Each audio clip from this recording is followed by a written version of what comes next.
Hey everybody, Nick here, and this morning I got a review for you of this little guy. This is the Maxpedition Acantha pen. First off, I want to thank my buddy Jim for sending this along. He sent it saying this is his very favorite EDC pen, and in many ways I can see why.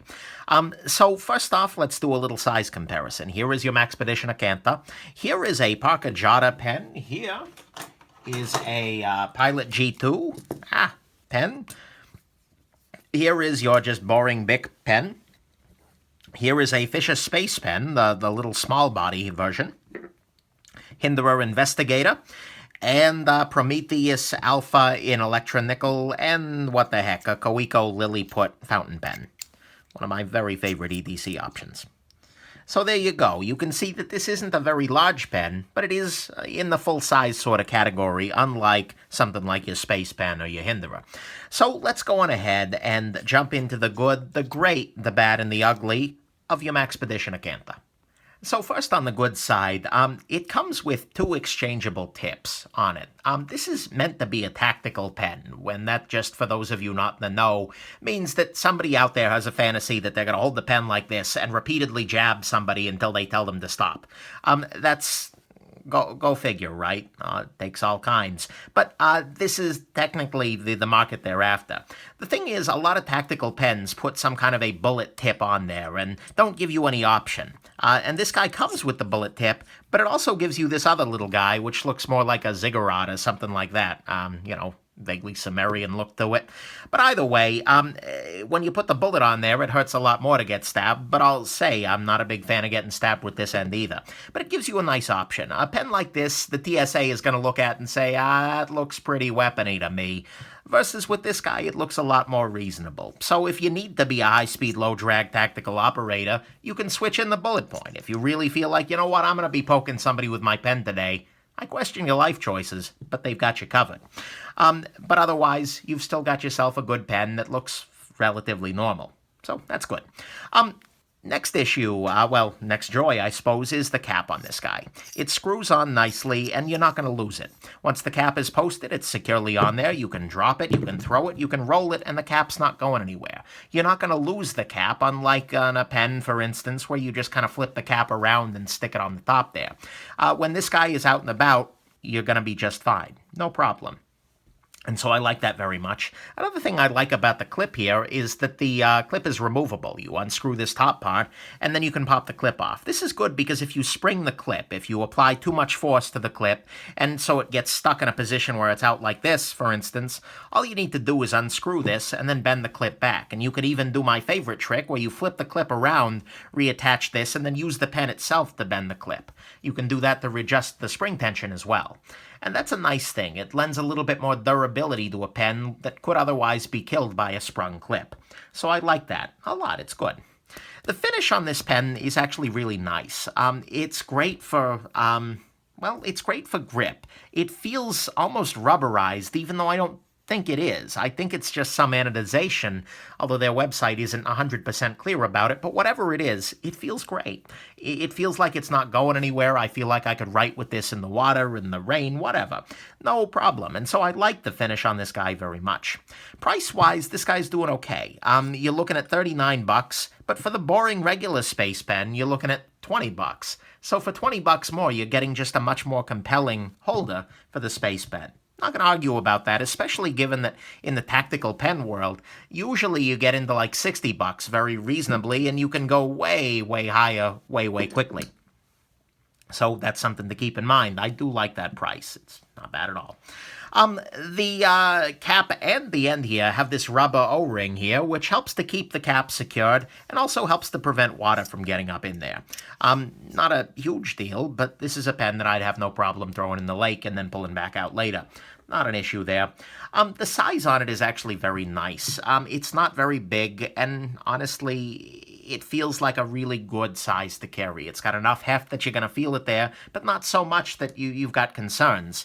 And the fact that it carries very nicely because there's nothing else sticking up above the pocket clip. On this guy, you've got the little lid there, so when you clip this into your shirt pocket, it's sticking up all the time. This guy, you can very easily clip into the jeans, clip into the shirt, whatever. And as a result, this pen is just spectacular for everyday carry. There's not really much you can do to injure it. I feel like I could throw this pretty much anywhere, and it would be just fine. And I'd pick it up and it would still write. And so this is about as far from being a diva as you're going to get in terms of your pen. So that's the good on this guy. It's got the 2 exchangeable tips, the high-speed, low-drag version, and the, actual person who doesn't go around stabbing people with pens version. You've got a removable flip and clip. You've got the really nice finish on here. The price is good. It's reasonably water-resistant, and the size is nice. And honestly, it's just a really great pen for everyday carry.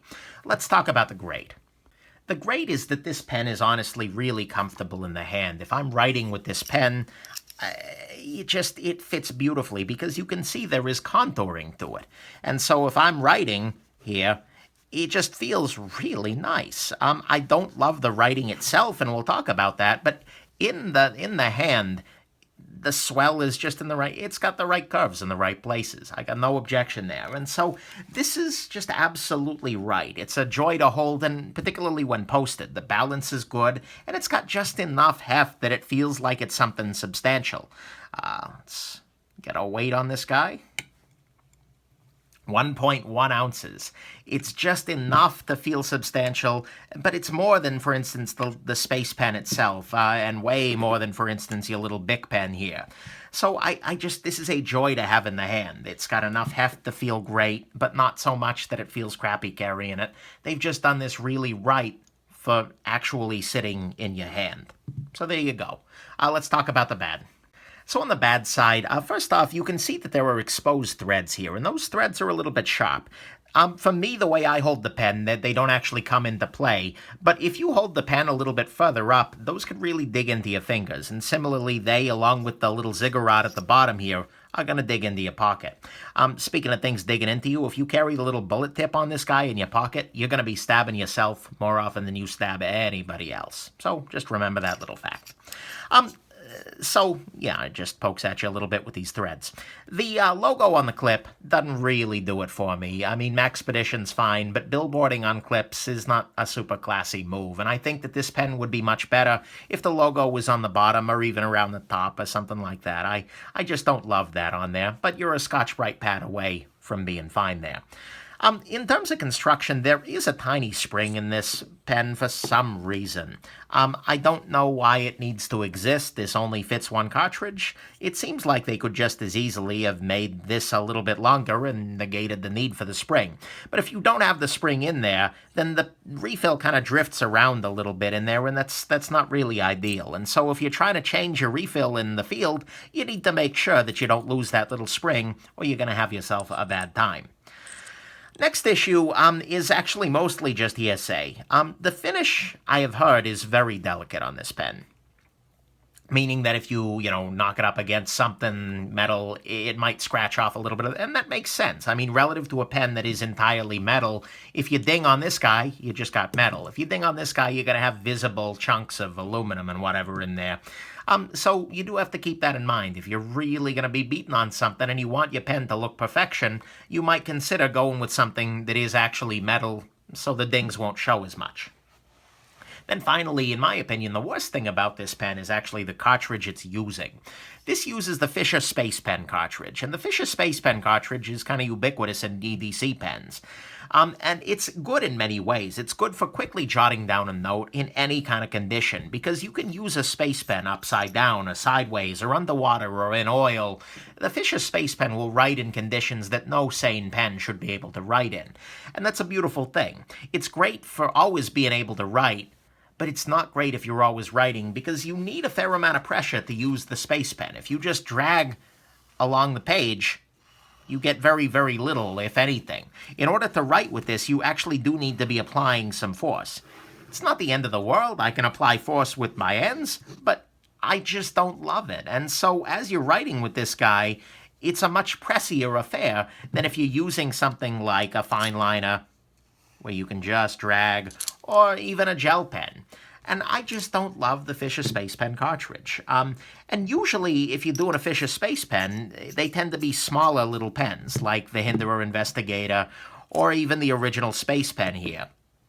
So you just throw it in the pocket for quick jotting of notes. But this is getting to be full-size pen size, and carrying a full-size pen with a Fisher Space Pen cartridge, I don't know, just doesn't strike me as well.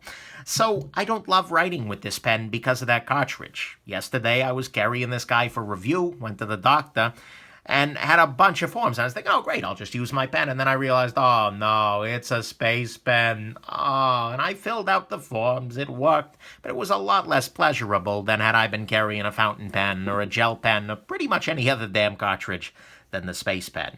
So that's bad. It's just not a pen you're going to love writing with, although if you need to write upside down or whatever, it's a good choice. So that's your bad here. You got the exposed sharp threads. The logo isn't so great. There's a tiny spring for some reason. The finish can be delicate. And at the end of the day, you're stuck using a Fisher Space Pen cartridge, which is great upside down, but the rest of the time, not so stellar. On the ugly front, there's not really anything ugly here if you're okay with the Fisher Space Pen cartridge. For me, that's ugly, and that's enough to take this guy off of my list. But at the same time, there are people for whom that's a legitimate need. And so for them, I can't call it ugly overall. Let's do final conclusions. Final conclusion, this is the very best Fisher Space Pen body I've found, bar none, and I want to thank my buddy Jim for sending it along, because it is really great in that way. It's great in the hand, 100%. It's great for everyday carry, which is excellent too. It's ready for pretty much anything. It's going to be durable, it's going to fit nicely, and if you absolutely need to, you can poke somebody with it, although, again, I don't quite get that. And at the end of the day, it's $20 more than the very cheapy, very not so stellar original Space Pen body. And I think it's well worth the $20 upgrade if you want a Space Pen. The other thing I'll say is that if you put in a fine point Space Pen refill on this guy, rather than the medium it comes with, it is a lot nicer. I much prefer that for writing. But at the end of the day, though, you probably don't need a Space Pen cartridge. You don't need the versatility that it affords you. And Space Pen cartridges, as I said, write poorly, they require a lot of force, and honestly, they're just not very impressive to a pen guy. And so, if you do a lot of boring everyday writing and you want a smooth and comfortable pen for writing a lot, this isn't really a great choice. You might consider something that takes a more writable refill, because there are a lot of pens out there that take, 15 different kind of refills, so you can choose your very favorite based on writing. But the thing is, if you are regularly writing upside down in the rain in space and you want a well-built pen, it's got great design, you want that Space Pen refill, then by God, this is a solid gem, and you're probably going to love it. So, there you go. Great, great, great Space Pen. As a pen for writing all the time, a little less compelling. Hope this has been interesting to you, and have yourselves an absolutely wonderful rest of your day. Bye now.